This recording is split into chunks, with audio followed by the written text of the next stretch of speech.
100-200 olib kelardi. YouTube oyga necha pul olib keladi?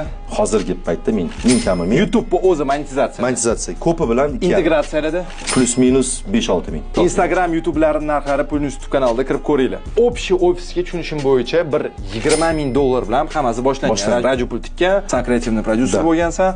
И в итоге bir yil ichida reklama kelmagan, taxminan 100 ming dollar tikib qo'yasizlar. Приблизительно yanada tikish bo'lgan, hozir shuni endi Oqlandimi hozir? qaytaryapmiz.